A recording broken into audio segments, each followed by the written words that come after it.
Hello, YouTube viewers. I haven't posted anything in some time, so I wanted to give an update.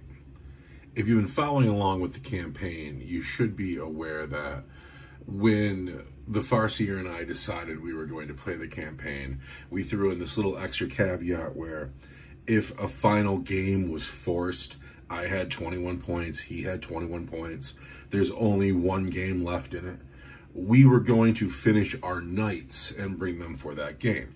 Now, when that was decided, the Farseer's knight was kind of built, kind of painted, kind of in a state of disrepair. His Wraith Knight, that is. And then my knight, who you see here, was still on the sprue. So we finished the last game and we were like, I can paint a knight in a week, or in his case, he could fix and paint his knight in a week. But that was just stupid. The knight was a pretty big task.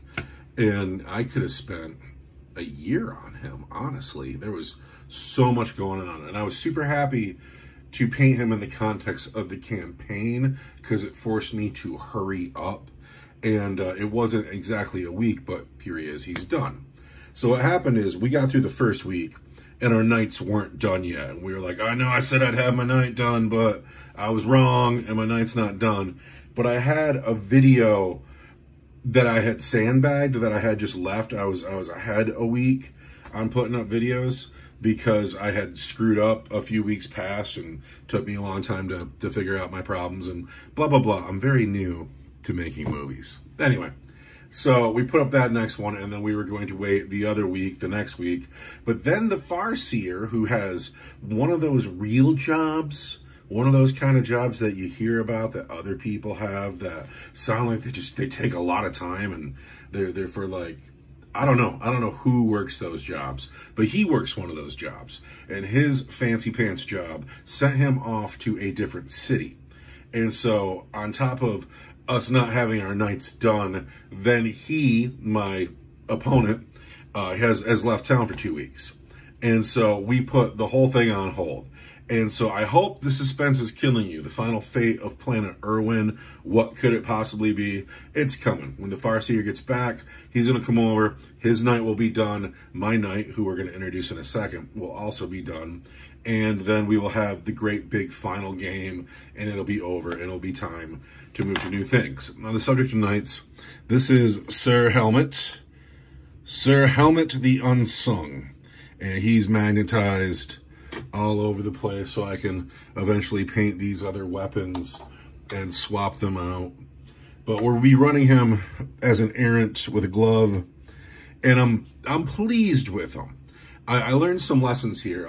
The biggest lesson I learned is when you're putting transfers, like big transfers on, big pieces of armor, I think that you should probably thin out the Ard coat that you put down before you put the transfers down, because when the light hits it certain ways, I can see kind of like, I don't know, the light's got to hit it in a certain way for me to see any of the perfections. And I'm a dick. Like, if I don't love something, I hate it.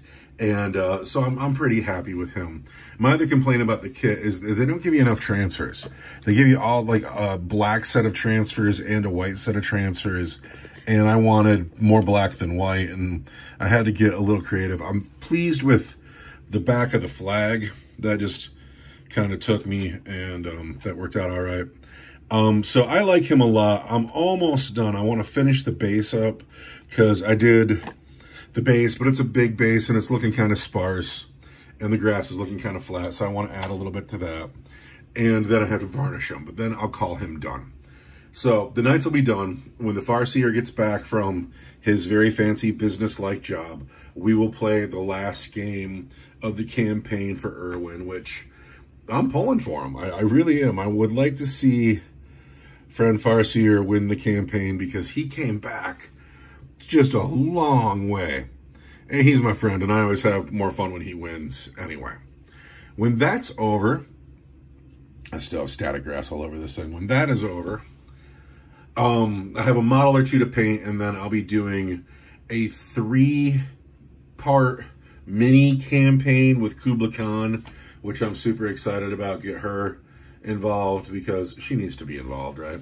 And then, fancy pants job permitting, if the Farseer is willing still, the talk between he and I is that we will run another campaign where he will bring his Dark Eldar, and I will bring either my Tau, my Orcs, or my Inquisition. And this is the new thing to figure out, because I really want to bring my Tau. I want to finish painting them. I would like my big, beautiful yellow and red Tau army to look so cool. I'm a big fan of the Tau aesthetic, but the Farseer doesn't want to play against the Tau. He wants to play against the Orcs. I understand that. A lot of people don't like the Tau. I've heard, the internet has told me, that the Tau are no fun. And I get that the funnest part of the game, I think, is the combat phase.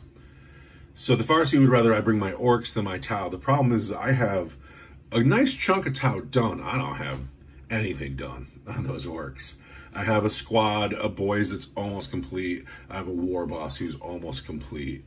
But I still have to put quite a bit of paint on those. So that's it for Orcs. But the Farseer wants me to bring Orcs. Now, he thinks that he wants me, or he's saying he wants me to bring Orcs because Orcs are fun. But I think he wants me to bring Orcs because Dark Eldar hit armies with leadership debuffs, and the Orcs have crummy leadership to begin with. And I think that the Farseer wants to watch Orcs break and run off the table. So I would like to bring the Tau. He would like to see the Orcs. I was thinking about meeting him in the middle and bringing my Inquisition, which is kind of like, you know, you take the Orcs, you take the Tau, bash them together. You know, you have something Imperial. But the downside of that is that this very night is on that list. And that's like a 475 chunk to bring into the slow go campaign. And I don't know how I would work that out yet. So, but those are my thoughts. Tau, Orc, or Inquisitions versus Drukhari. And I don't know. But anyway, the next battle report's coming. Whenever Mr. Farseer gets back into town, we'll play the game. You will see Sir Helmet the Unsung, who I'm pretty pleased with. You will see Sir Helmet the Unsung on the table. And we will either win or lose the campaign for Irwin. And then we will play something with Kublai Khan. And then we will see about Friend Farseer and Tau, Orcs, or Inquisition. But I haven't abandoned you. I'm still here for all of you subscribers. There are 25 of you now. Thanks for being here. It's flattering. And I haven't stopped producing anything. It just, the guy I play games with left town. And so you people just have to wait a little bit. Anyway, thank you very much for being here. I hope you're all safe and happy wherever you are. While you're waiting for me to put up a battle report, there's tons of good battle reports online right now. Like, I can't get enough of them.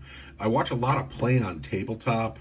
They're doing such a good job with what they're doing. Like, I think it's because there's like a team of 5 or 6 dudes that are doing it together, but they make some good looking battle reports. And of course, I still watch a lot of Winter's SEO. The smaller scale, I've just discovered Live and Let Dice, I think they're called. I've been enjoying them quite a bit too. But anyway, lots of good stuff to watch on YouTube. We'll be back. Thanks for being here. You have a nice day.